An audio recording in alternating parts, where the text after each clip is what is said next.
Thank you for joining us this event, which is run by Author Ed. Right now, I hope you kind of stop your videos just so that others can be able to access it. Those who are not, who don't have a good bandwidth, so please stop your videos when you are joining. So what we are going to do today, first we're going to look at the purpose of the introduction. What is the purpose of the introduction when you are writing a research article? What's the value of the research introduction? Then after that, we'll have a conversation amongst ourselves where we want to just talk about the challenges that we have faced writing the introduction, because when we know, when we share our challenges, it's going to be easier for us to try to come up with strategies that can help us to address those challenges. And one of the methods that we use to address those challenges is outlining. So we are going to talk a little bit about outlining. Then in groups, you are going to get into an activity where you create an outline in different groups. From there, we do a walkthrough, a model which is called creating a research space model that you can use in writing an introduction. Using this model, that's the model that I have been using for a number of years now, and it has helped to make my introduction more clearer. It becomes more engaging, and also makes it easier to demonstrate the novelty or the originality of your work. So right now, this is how the workshop is structured. We are going to get into a Mentimeter activity where you share amongst yourselves where you are at when it comes to writing introduction, your experiences. Then we'll also get another activity, which is a group activity where you just discuss amongst yourself the challenges that you are facing when you are writing an introduction. Then we'll move on to a hands-on activity, doing outlining. Then we'll also move on to using the creating a research space method for outlining and also for writing your research, your introduction. All these activities, the way they are designed is for you to have a hands-on experience in actually writing your introduction. They are going to help you to become a better writer when you're writing your research manuscript. And they're going to kind of, when you leave this workshop, you will have some tools that you can start using, and which is going to be really helpful. So right now, we want to do some activity where we just see where we are at. Tapita, can you help me with the Mentimeter? Yes, 1 second. I can stop sharing, right?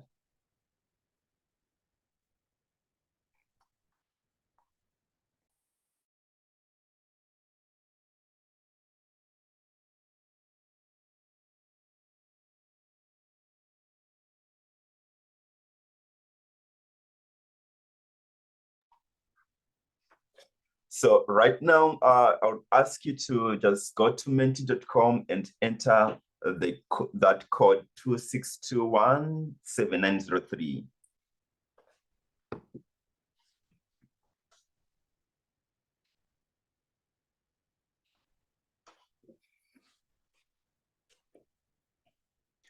Just throw a thumbs up when you have entered the code.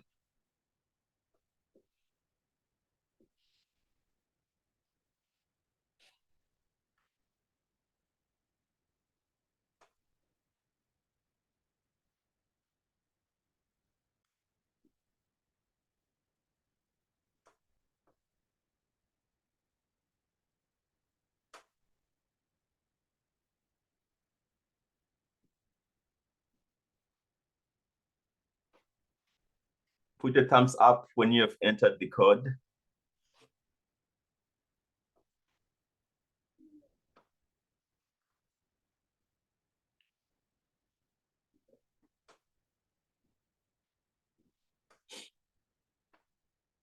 Just go to your phone, your laptop, or whatever connected device you are using, and go to menti.com, then you put the code 26217903.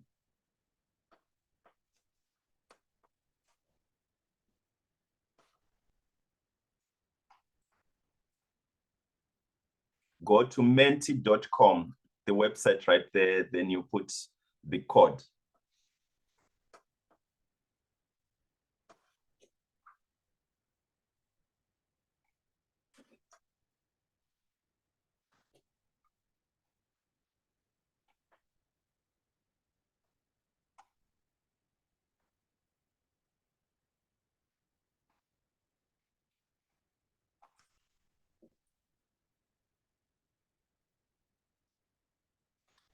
Okay, because of time, we'll just proceed. We only have 5 people out of 36.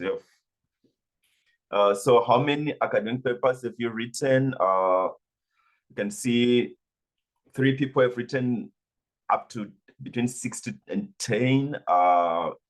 Then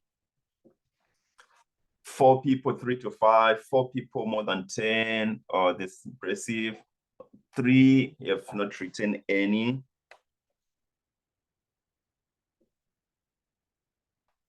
You can move on to the next question.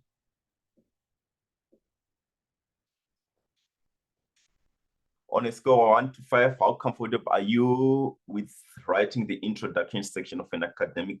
4 are very comfortable. 3 average, 9 average, 3 not very comfortable. A little more. We can move on to the next. Which of the following strategies do you commonly use when writing the introduction sections? Starting with the broad context, highlighting a knowledge gap, that's kind of the most popular one. Few people mention starting with an anecdote or a story. Only one person said provocative question. That's quite interesting.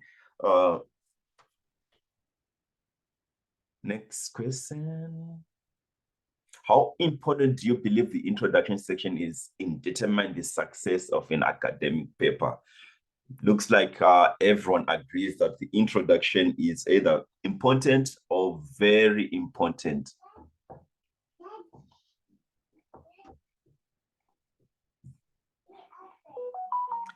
We can move to the next question. What do you find most challenging about writing the introduction section?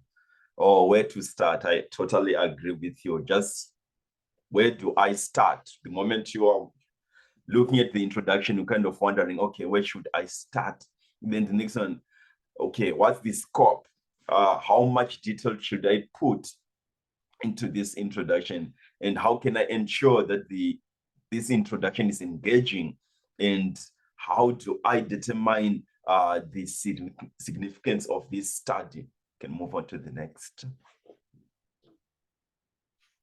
Approximately how much time do you typically spend on crafting a good introduction? Someone writes in 1 hour. Oh, wow, that's very impressive. More than 4 hours, quite impressive indeed. It varies significantly.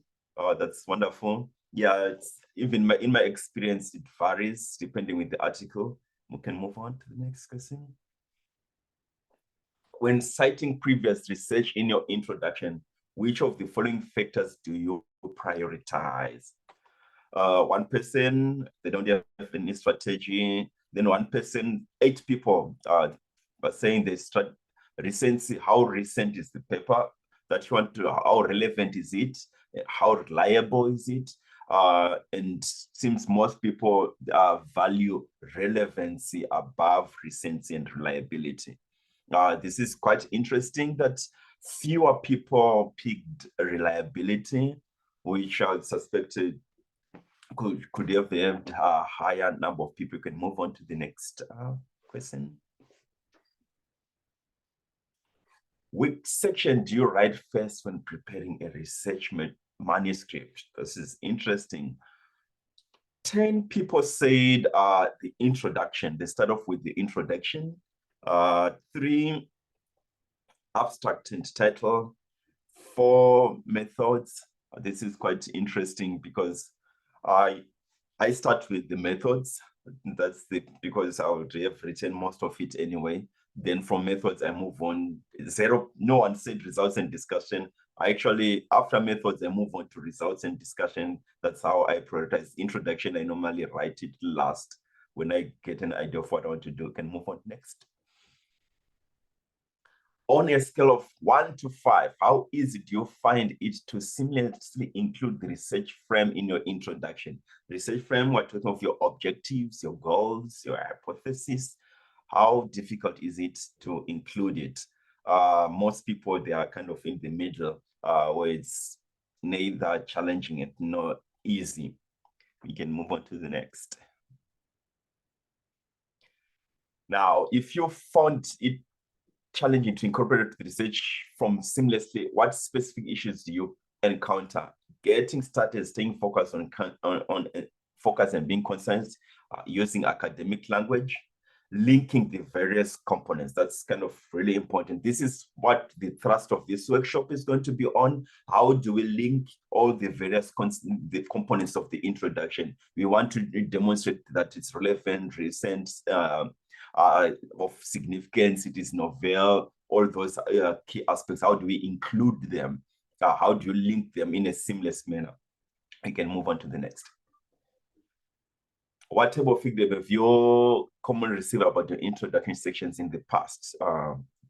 It is too long. That's kind of popular here. Too long, not coherent.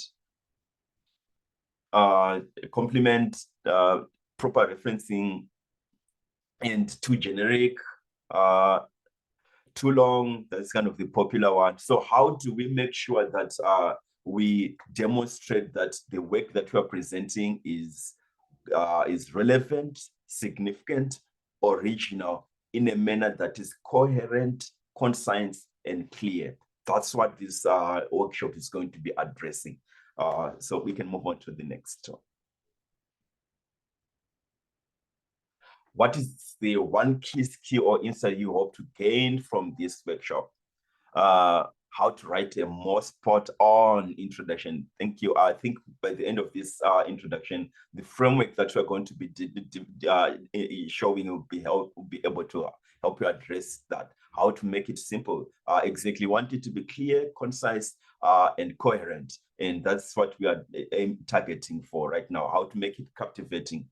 I'm sure if when you go through the CAS model, you'll see how easy it is actually to make the introduction captivating. You can move on. So thank you for this wonderful input. Right now, we are going to move on to the groups. First, before we move on to the group, we're going to hear Ashafa share some interesting insights about her experience writing an introduction. Can you hear that? No, I can't. You can't, okay.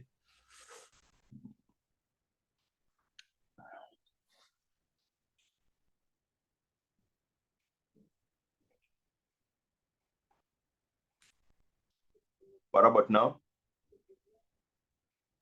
No, I can't hear it. Okay. I'll share the papers, the links later. So right now, we are going to move on to our groups.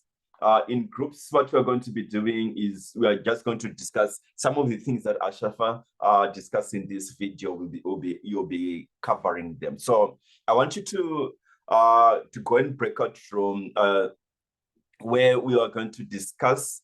I hope Tabitha and Messi will help me with breakout rooms. Those are the questions.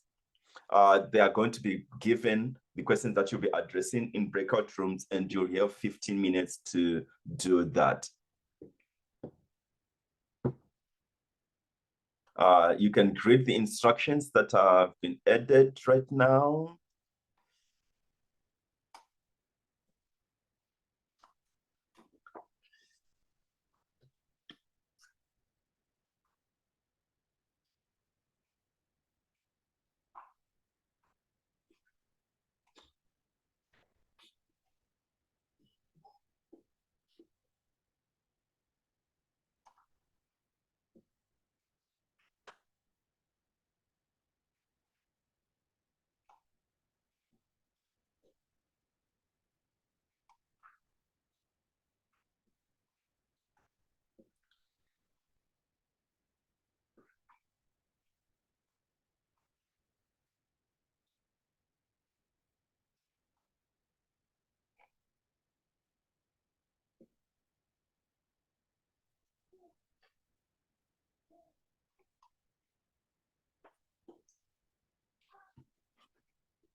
Hello.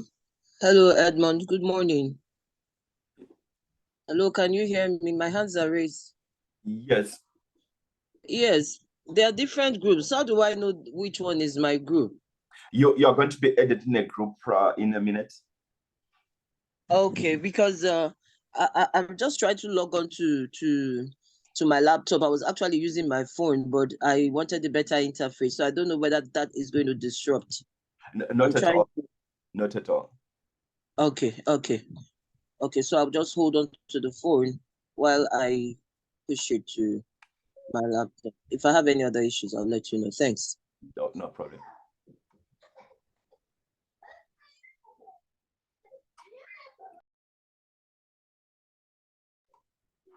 So in groups, just want you to, you'll be discussing the issues that you face when you're writing. There are 3 questions that I want you to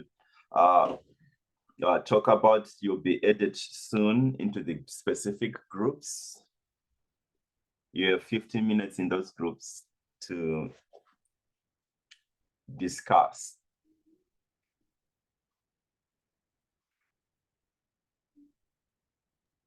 So make sure before you join your group, you will see now what group you're in to click the link for your group.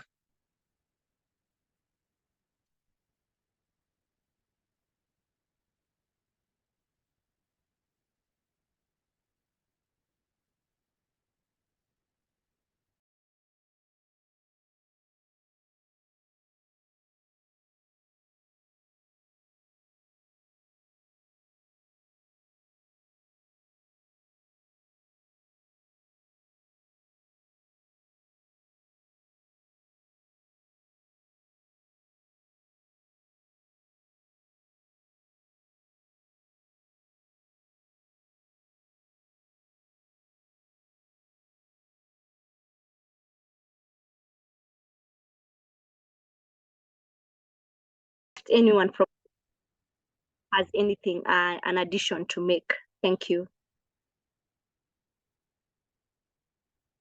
Thank you, Mary. Lenny, you wanted to? Yeah, we had a good discussion.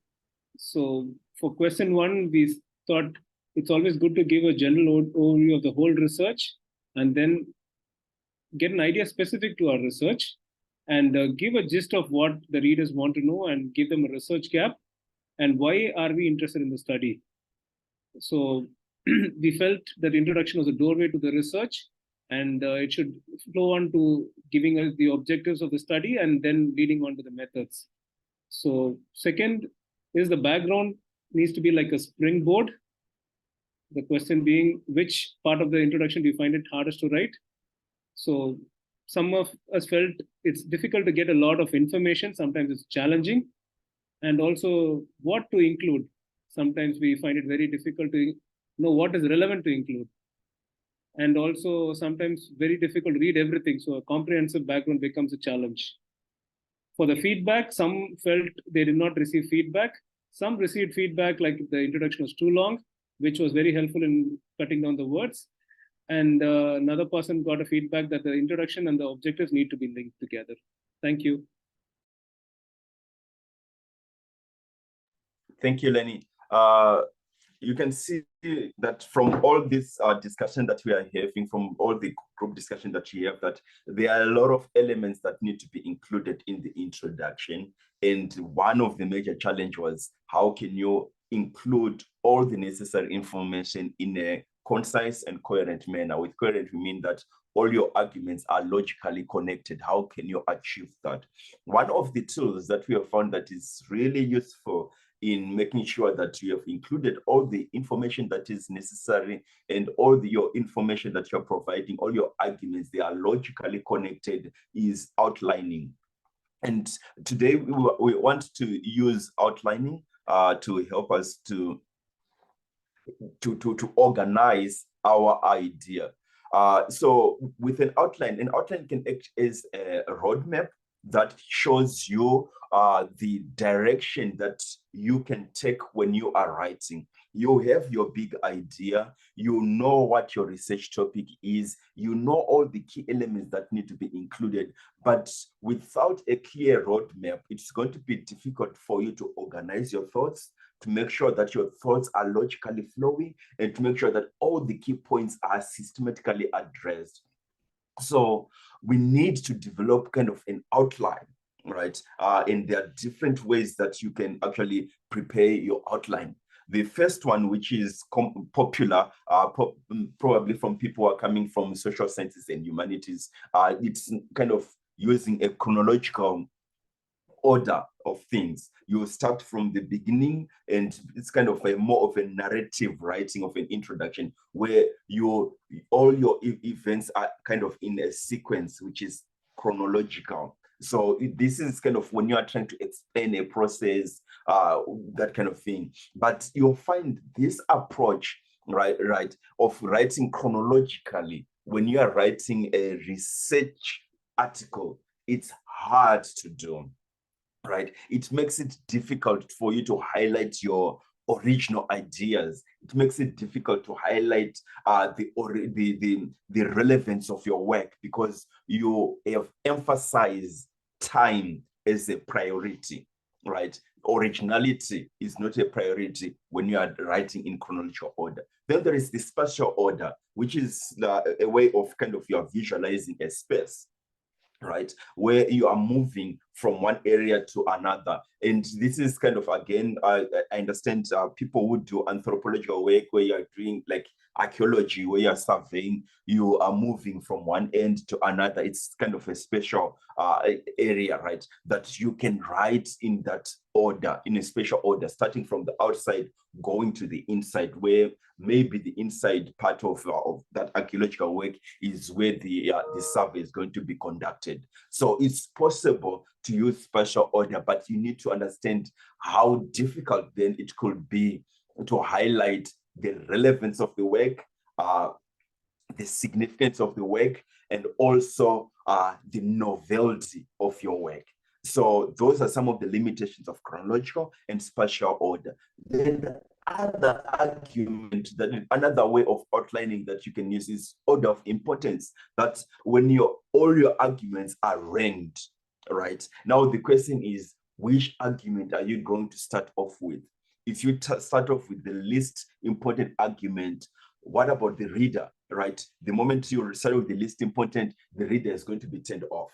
What about, okay, you're going to start off with the most important argument, right? Then you are writing 1,000 words or 500 words.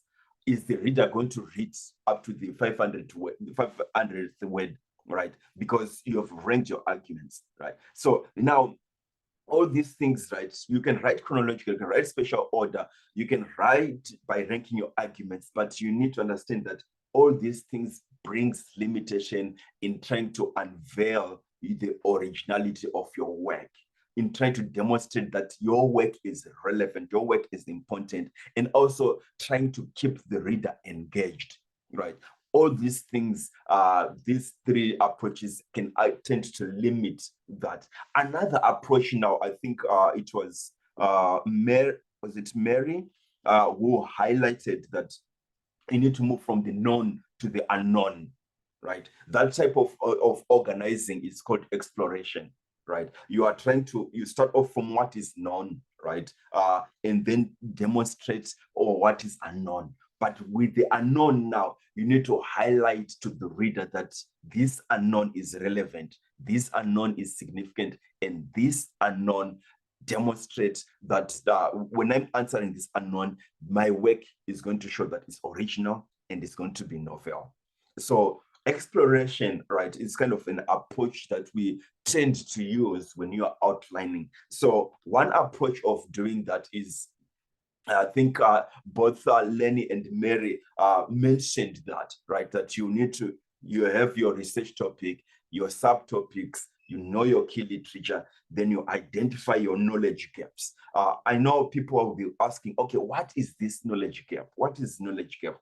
Normally, I prefer calling it a knowledge gap and a knowledge conflict, right? It's either a knowledge gap or a knowledge conflict. With knowledge gap, what we're just saying is after you have read your literature, right, there are some questions that remains unanswered. There are some questions that still remain unanswered, right?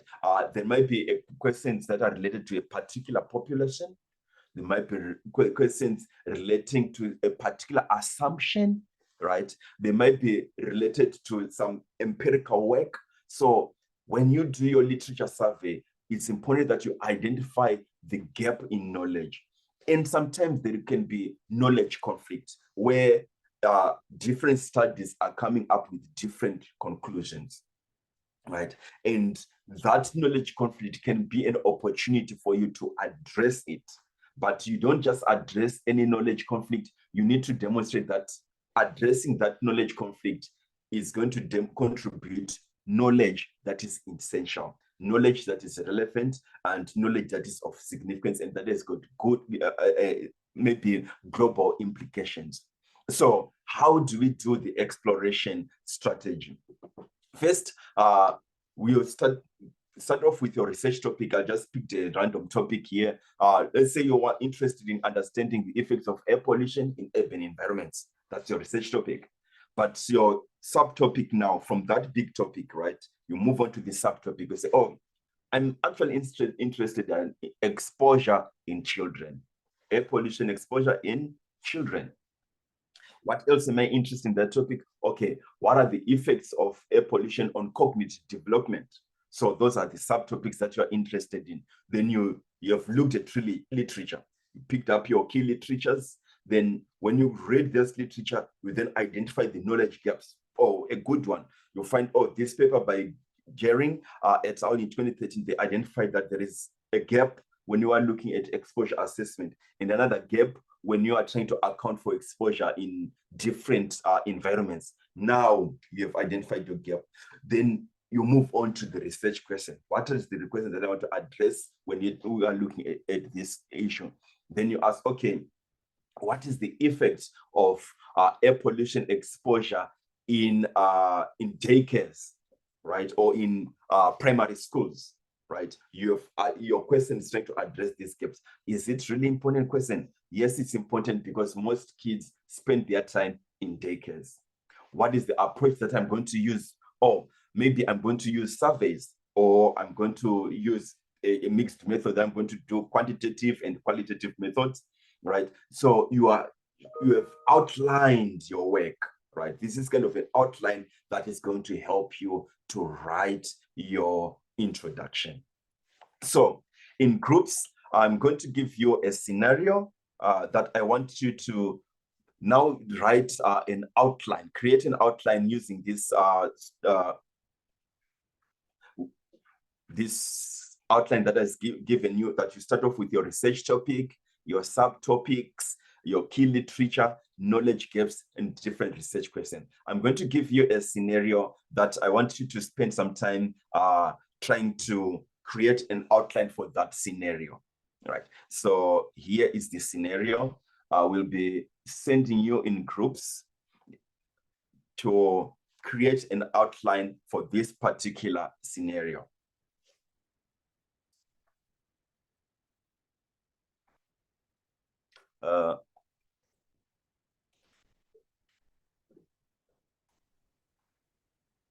So after that, I want you to answer these questions, which are coming from those the outline that I gave you, 5 questions that you are supposed to answer, and it will be in 30 minutes. So in groups, can you help me, Tabitha, to create other breakout rooms? Then we will post the scenario to the groups.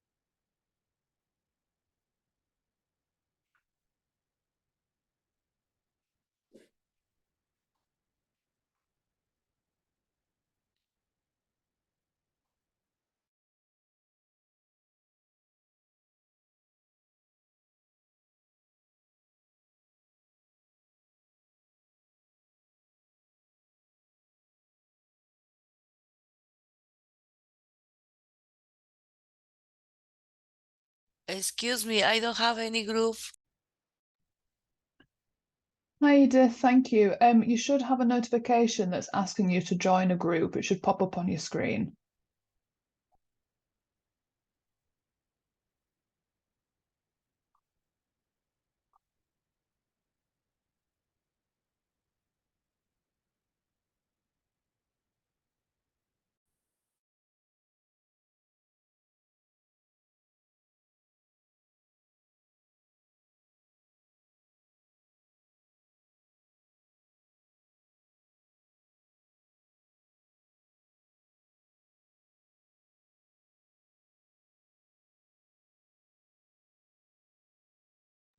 Excuse me, repeat the group.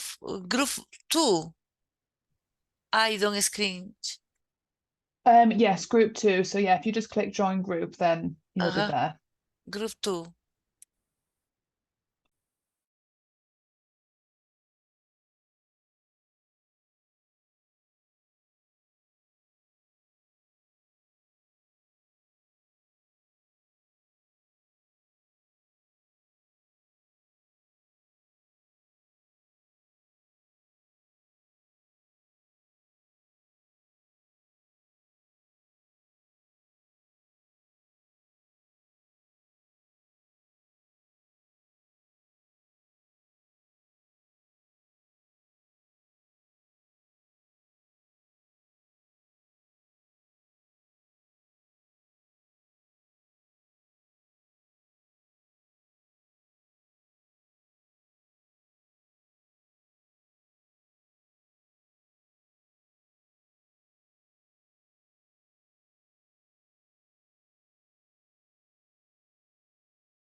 Everyone who's not in a breakout room yet, you should have had a notification on your screen asking you to join a group. Can you please check your notifications and join the group you're allocated to? I don't see notification. I don't know my group. Okay, I'll move you to another room. You should now have a notification. Okay, okay.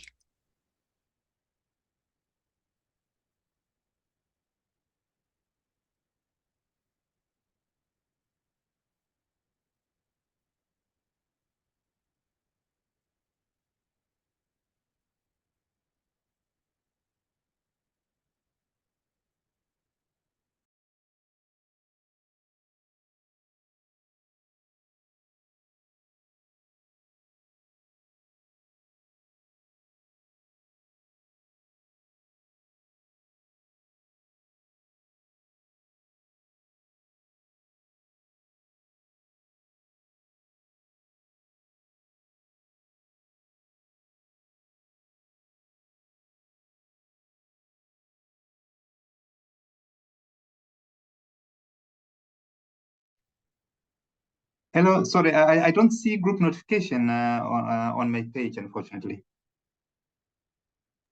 Do you have one now? Okay, yes, thanks.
Wow, what a lively discussion that we had. I hope everyone enjoyed as much as I did.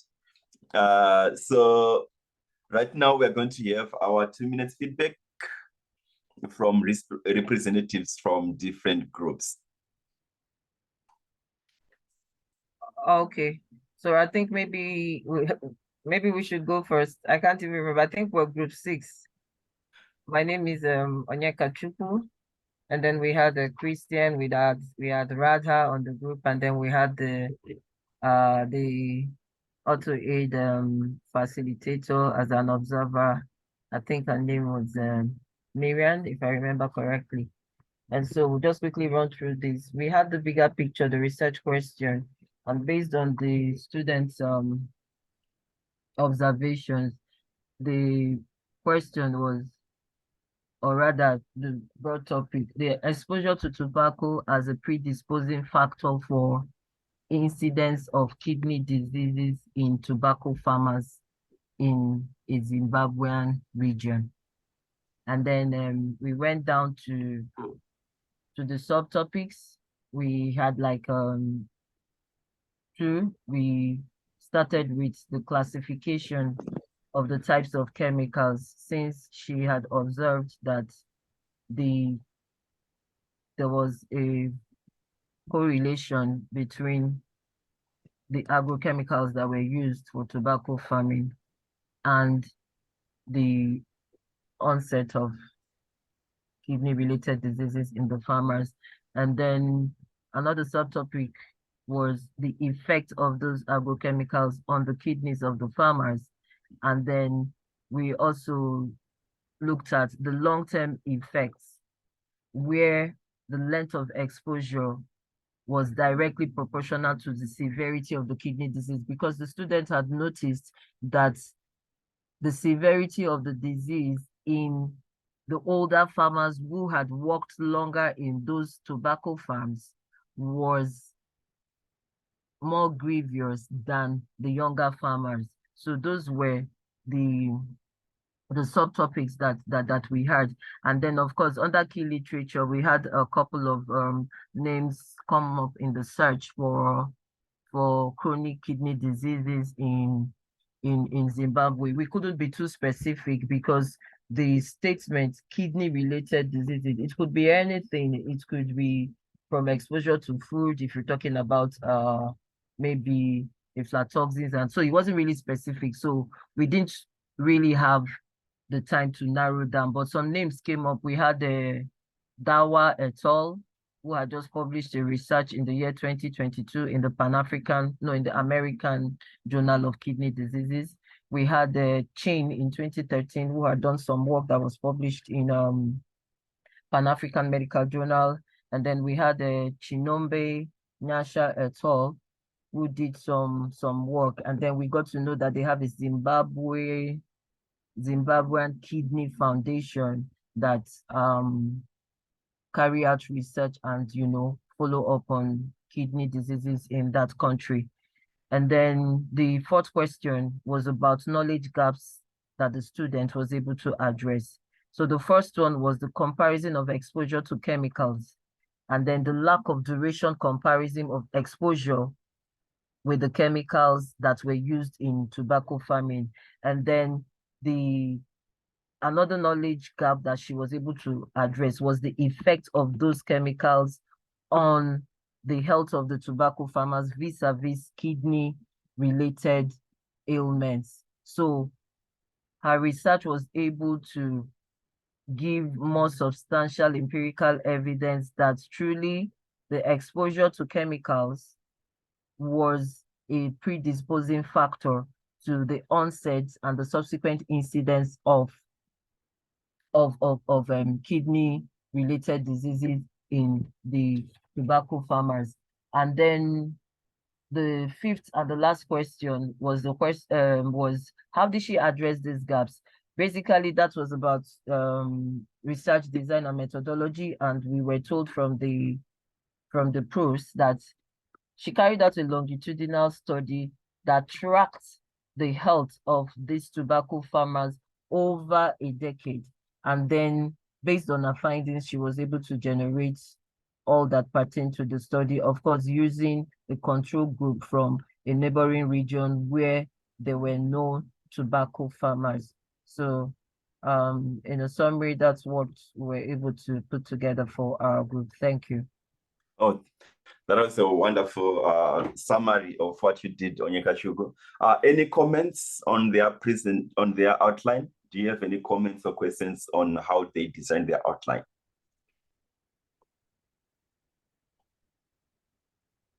Make a note, it was interesting in terms of the references, they focused on studies from Zimbabwe. I think contrary to us, I think we just looked at, like, I think it was just more broader at a global level. So we didn't narrow down to Zimbabwe. So I can say that's an addition maybe to what we had. Then they went to the local context on what has been written in Zimbabwe. For our group, I was in group 3. We looked out for resources across board. We really didn't narrow down on Zimbabwe. So yeah, good to know that. Okay, just another question. What do you think will be the effect if you write an introduction primarily focusing on the literature in Zimbabwe and then you present it to a journal? Which type of journal do you think is most likely to accept it? An international journal or a local journal, like a journal based in Zimbabwe? Which journal is most likely going to accept that manuscript? Okay. Local journal, please. Thank you, Edmond, for that question. We have a very serious challenge when it comes to publishing within the African context. Majority of those international journals do not think our papers are good enough. And you know, there's a lot of background politics. We carry out very, very wonderful research that specifically targets answering research questions within our local context. But again, the pressure to publish in high-ranking journals is also a problem. So everybody wants to go to Elsevier and then, you know, all those big-time journals, which are not really very cheap. When at the local level, we could publish in regional journals that would be more beneficial to our countries within Africa, within the local context. So I don't know if we are going to ever have a meeting point, because like this publication would be more apt to be published in a local Zimbabwean journal and maybe comparison studies within other African countries to see how we can better our own health indices. But again, the researcher is thinking that he needs a kind of international feedback and maybe international recognition, and then he goes all out to see if he can publish in all those big time international journals. And the truth is that they reject those are publications. I had a friend who did an outstanding work for HPV within the Nigerian context. Do you know these guys didn't accept it? They said they think that our research is good, but it can only be suited to local content. So I don't know how we're going to address that issue for the benefit of African researchers within our own local context. Thank you. Thank you. Wonderful contributions. I think we have touched a storm here. So the way we have designed this workshop, you'll notice I deliberately gave a local context scenario. The reason for that was, how can we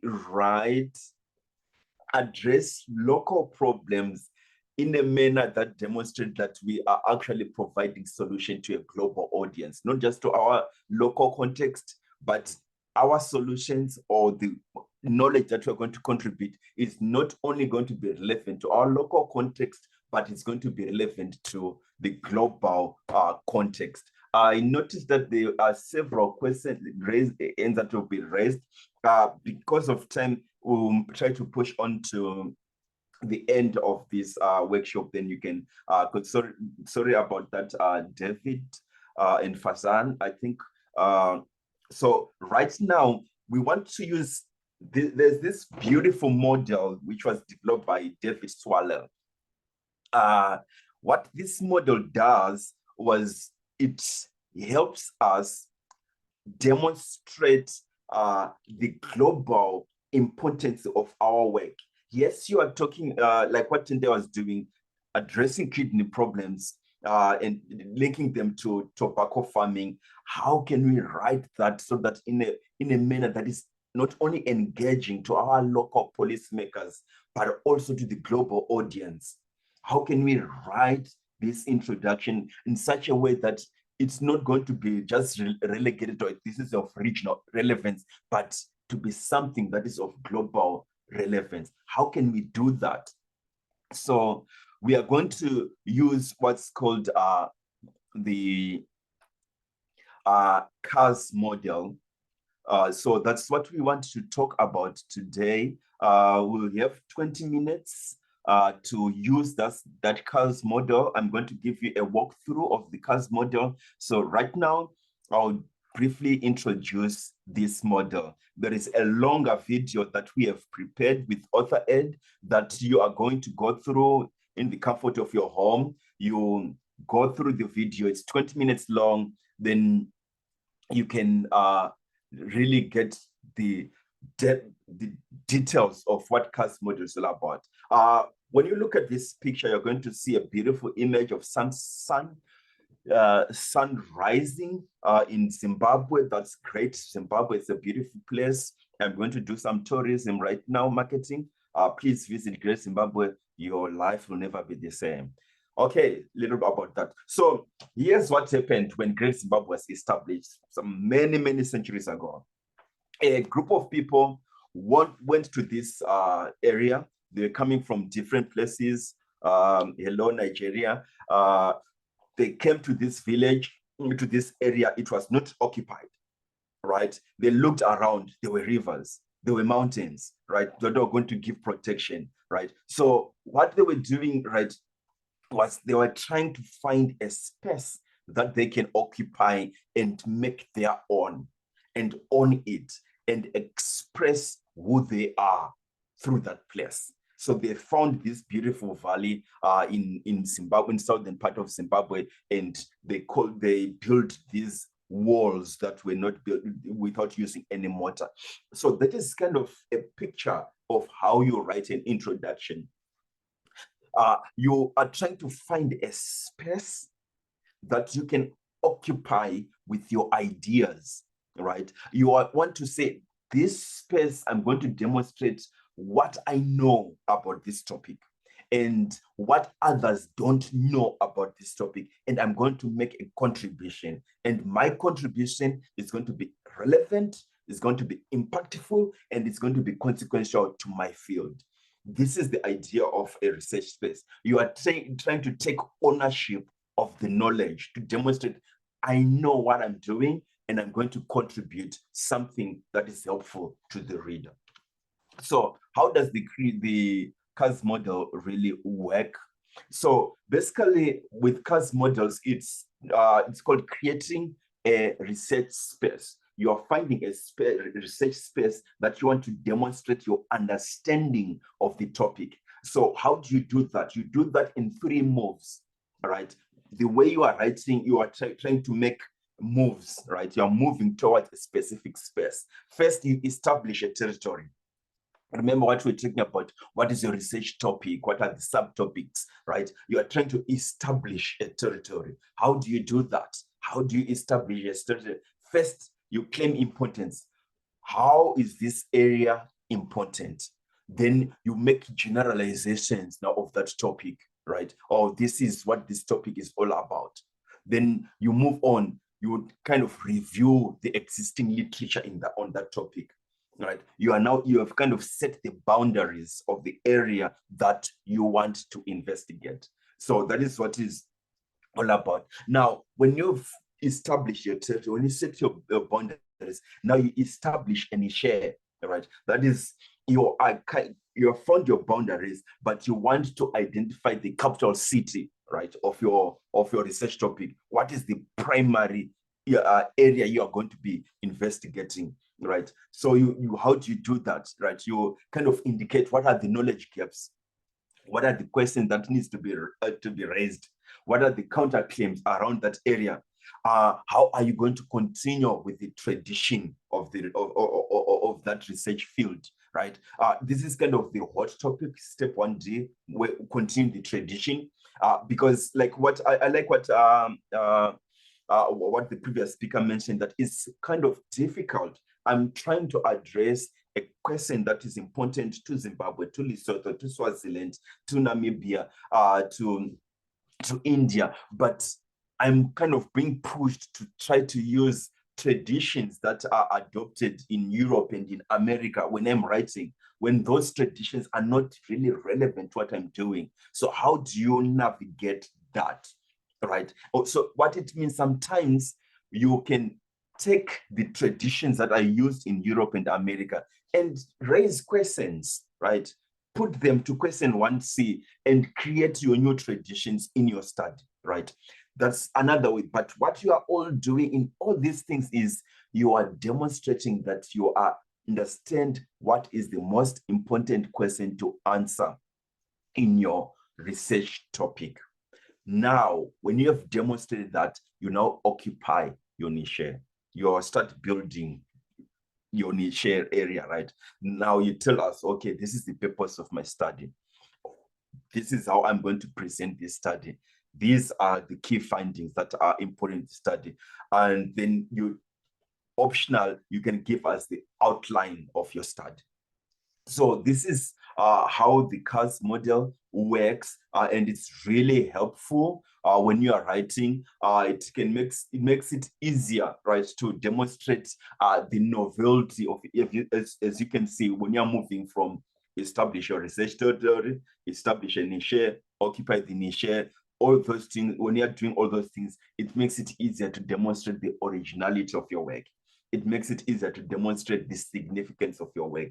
It even makes it easier to connect your research frame to the background, to the questions that are being asked in the field, to the previous work that has been done. All those things, it makes it so easy now when you're using this method. So we want to use it today. Because of time, I'm going to give you some work which you can do on your own. I'll give you a different example, then you do it on your own. So just to recap, when you're establishing a research territory, first you need to argue for centrality, right? When you're arguing for centrality, you are just telling us, why is this topic significant? Why should we care, right? Then you argue the current efforts to address the problem are insufficient, right? Because you want to show that your work is important. Show how the current work is not adequate to address the quick questions that you're interested in, right? So you need to demonstrate that. Then another thing that you need to show, when you have done that, you establish your niche, you just tell us what the previous work has been done to try to address that question, right? Then what are the limitations of that research? So you are developing on the step B, right, with more questions. Then you make your counterclaims, you indicate the knowledge gap, you continue tradition if necessary, then you move on now to occupying your niche. So how do we do that? How are we going to do that? So right now I'm going to give you 3 minutes to read this article. It's 3 minutes to read through this article.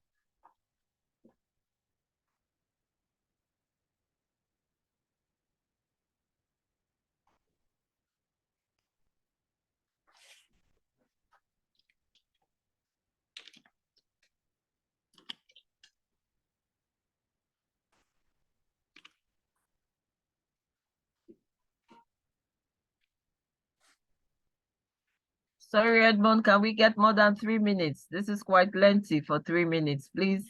Sure. I'll make it 5 minutes. Okay, thank you.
Okay.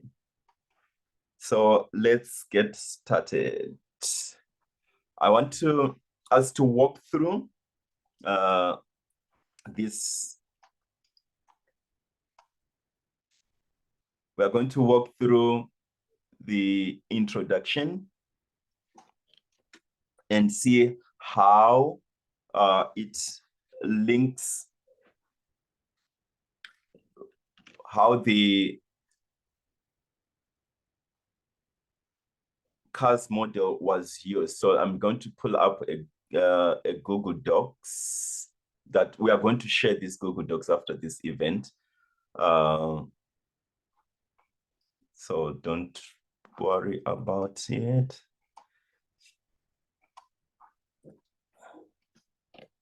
So I'm pasting.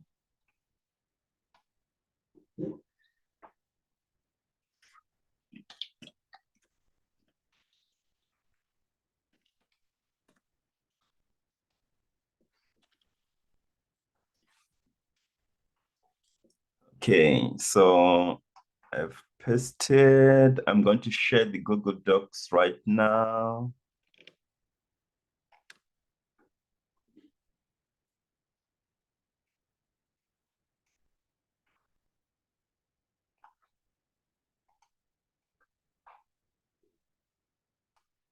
So bear with me.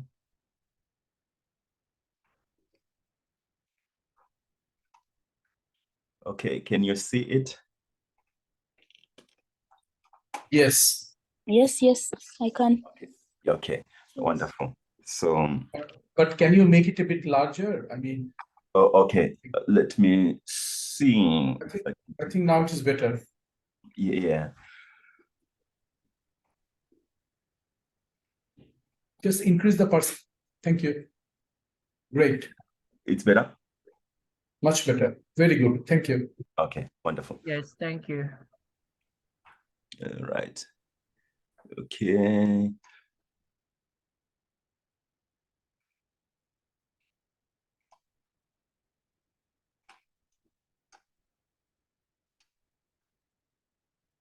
Okay, so remember the first thing, first step, we said you need to move one, you want to establish your territory, right? You want to claim centrality, right? So normally a centrality claim, we just make it a topic sentence. That is normally the first sentence that you write. You kind of claim centrality.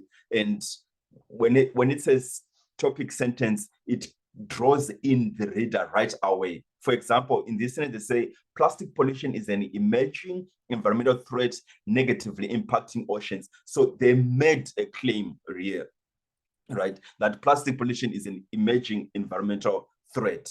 So this is kind of making a centrality claim, right? So we can put brackets and brackets, then annotate this is centrality claim, right? We agree with that one. So they make a centrality claim. So the next sentence now, they are saying rivers are assumed to act as main pathways for land-based plastic waste towards the ocean, right? You will notice what they've done here. The word assumed, how do I use format to...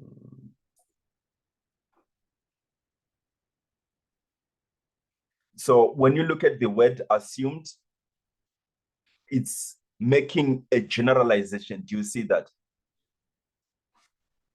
So right away, they make a generalization, which is step 2. They immediately move to step 2, right?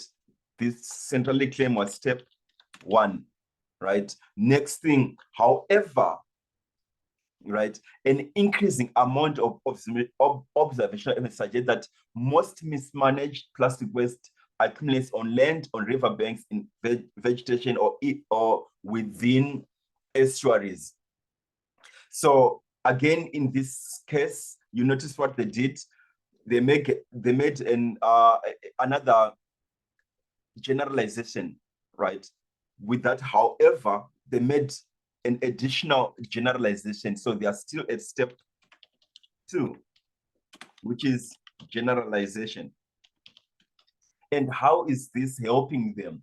First, they made a centrality claim. Then second, they made 2 generalizations, right, which is helping them to establish territory. First, they are telling us you need to be worried about land-based plastics. Then the next thing they tell us, we need to be worried about this other aspect, which is accumulation on land and on vegetation, right? So we want to see when are they going to make the 3rd step, which is reviewing previous literature.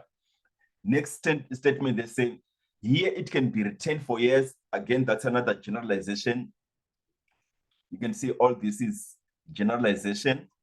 So the 4th sentence is a generalization, right? They made a generalization 4th statement. Then 5th statement, river plastic transport and nutrition are mainly driven by, again, now they are making another generalization, right? So you can see they went 3 sentences making generalizations, which you can do, right? What is important is you are telling us the centrality claim, then they supported that centrality claim with 3 generalizations, which are rooted in previous literature.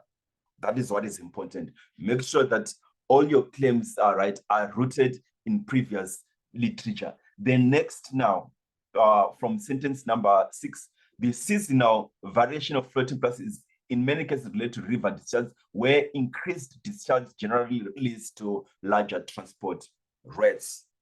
And they cited previous literature. And in particular, river discharge peaks have been hypothesized to play an important role in the transport and retention dynamics. Now, from sentence 6 to sentence 7, you can see now they made the next step, which is step 3, reviewing previous literature. And I like how they reviewed previous literature. They highlighted the hypotheses that have been made in previous literature, which is going to make it easier now for them to disagree with the hypothesis, to identify gaps in that hypothesis, to raise questions within that hypothesis, as well as to continue with traditions associated with that hypothesis. So by highlighting the hypothesis in the previous literature, it makes their work much, much easier when they move on to trying to establish a niche. So let's see what they did in sentence 8. Understanding the response of plastic transport and retention to extreme discharge conditions, including floods, is crucial for optimizing prevention and reduction strategies. Now, which step is this now? You can see they have changed their tone now. This is kind of a hook that they throw in there to highlight to us that it's really important for us to get more details about this hypothesis, answering the questions of this hypothesis, and linking it to the areas of our concern. So you can see now, they are now making, they have established now their territory. The last sentence is kind of concluding that they have managed to establish the territory. When you are reading it, you now know, oh yes, this paper is going to talk about this. So if an editor is reading this, they immediately know after reading the first paragraph, oh, this article is within the scope of our journal. This article is something that we can even push forward for peer review from reading just the first paragraph. So this is why establishing your territory is very important, because it kind of shows the editor the ammunition that you have regarding this topic, it shows the reader whether they should continue reading on with your topic. So they move on to the second paragraph now. They start off with the topic sentence. Floods play a key role in the transport and retention dynamics of plastic pollution. They are now working within the territory that they have established, right? Now they move on and say additional plastics are mobilized as a result of increased water level and flow velocity and may either flow directly to the aquatic environment or be conveyed through urban drainage and sewer systems. What are they doing here? They are still reviewing previous literature, right? Accumulated plastics in sediment on riverbanks or in the floodplains may also be remobilized once the water level and flow velocity become high enough, right? So they are still kind of try to review the literature. Now, what are the gaps in this? At the global level, it has been estimated that floods with a return period of 10 years already result in a tenfold potential mobilization of the plastic waste compared with non-flood conditions. Do you notice what happened here? In this incident, they are at step 1C, which is question raising, right? So what I'm trying to highlight is you don't have to follow the steps as they are, right? They raise the question. The effects of floods on river plastic is not ambiguous. Floods flush additional plastic into the river, but increased water level may also lead to additional entrapment. Again, they are still continuing that tradition of what?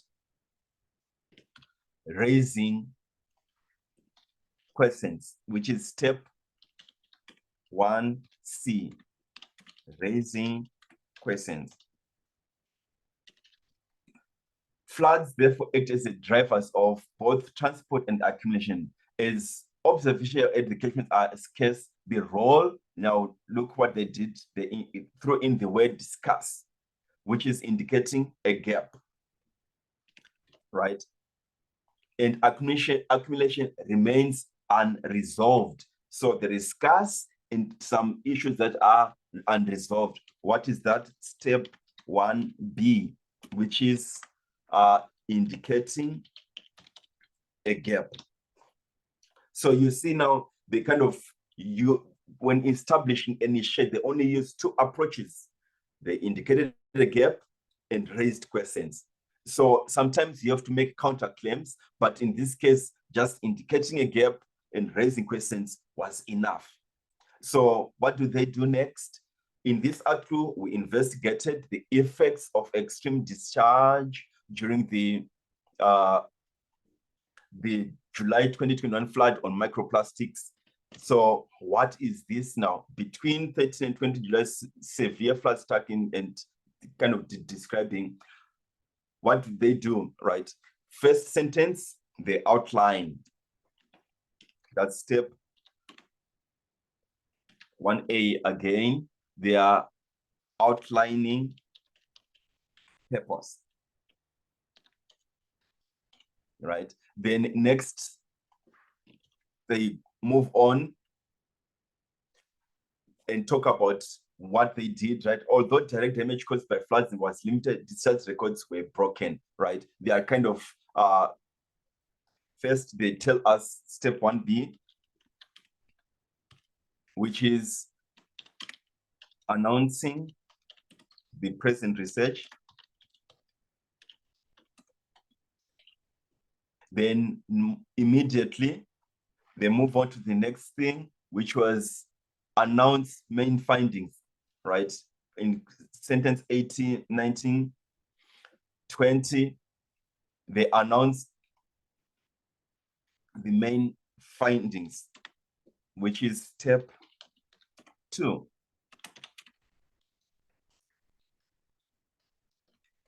So just to let you know this, right, that you need to understand that announcing the main findings, not all introduction will need you to announce the main findings, but it can be helpful to just give a snapshot of what your key findings are. Now, after announcing your main findings, normally what you normally do is just to give us a run through of the structure of the paper, right?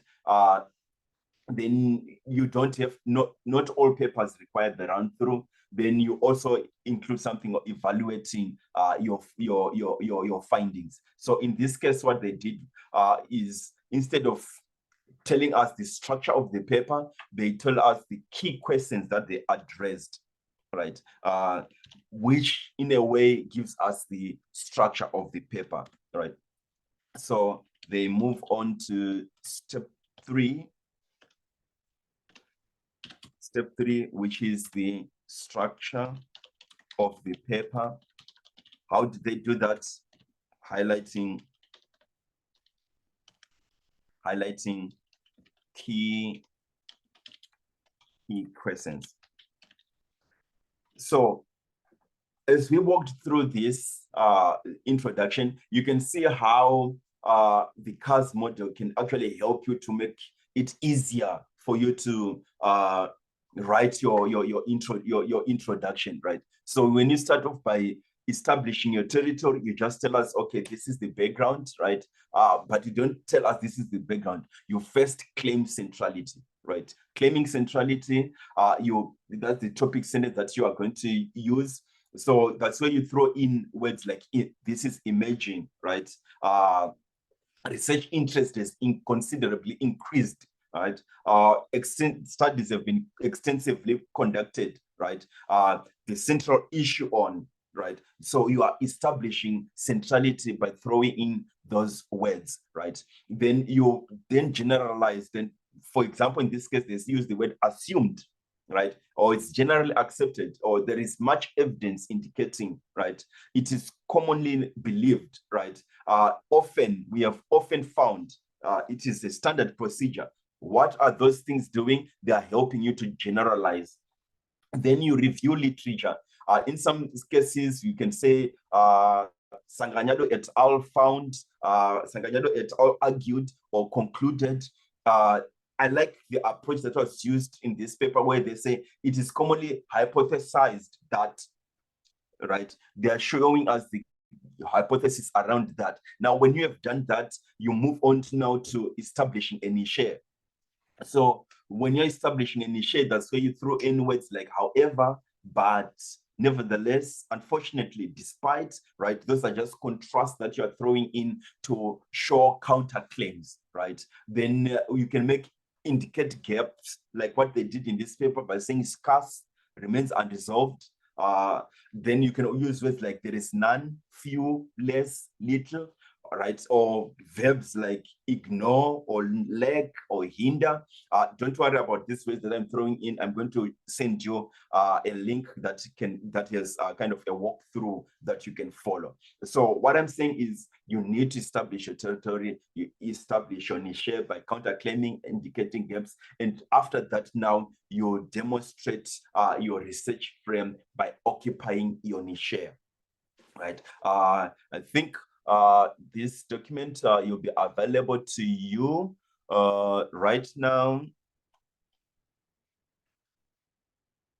If there are any questions, we have a few minutes. Edmund, there's one question in the chat. Yes. It says, what is the difference between announcing main findings and specific objectives? Thank you for that question. So there are two approaches, the approach that was used in this study, right? They announced their findings because the findings that they announced first was just talking about the flooding. That was not the principal finding that they were investigating, but it was kind of the backdrop of why they did that study, right? They investigated about flooding and got those findings. Then after getting those things, they went on to do something else where they list 3 questions that were kind of linked to their objectives. So the main difference between findings and objectives is what you are interested in discovering, right? And findings is what you have discovered. So objectives are the first thing, and findings are the product of what you have done to meet the objectives.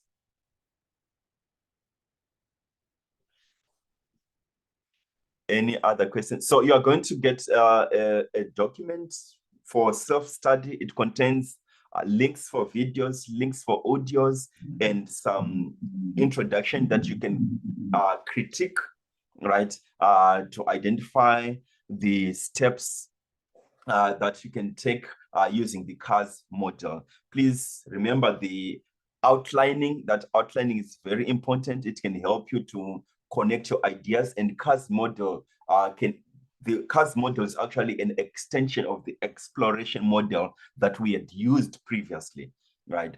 Now with the CAS model, you're actually showing how you can demonstrate significance, relevance, and originality of your work. So is there any additional questions?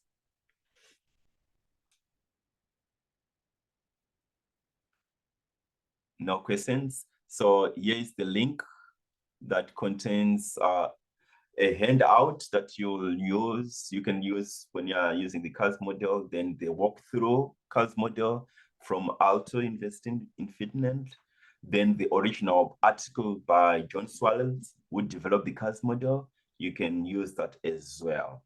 So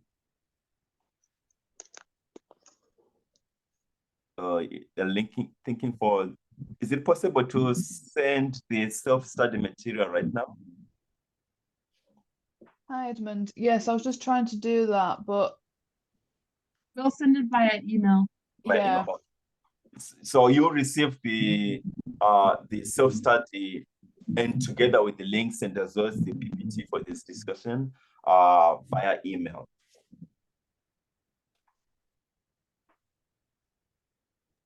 Hello, sir. Yes. Allow me ask this. Is it appropriate to use words like, I like how a certain author did something in his or her study? Is it a scientific way in writing a research paper or an introduction? Say. Okay, that's a good question. There are sometimes that you encounter an article that you really enjoy. So when you are writing an introduction, you need to tell us how, you remember you are reviewing previous literature. That will be step 3 of establishing your territory. So what did you like about that? Is it the approach that they used, or was it the findings that they obtained, right? So you need to tell us what exactly about that paper that is of relevance to your country current study. So what I would have done is, if it is an article, if it is a method that they used, I would highlight that so demonstrated that, right? Which is useful because, right, I'm trying to demonstrate that the authority of this discussion still remains me, even though this person has done something, but I'm still going to be the authority, particularly on this topic that I'm studying. So you acknowledge the work that they've done and how it has contributed to you. But when it comes to this research topic you are studying, you remain the authority. Thank you.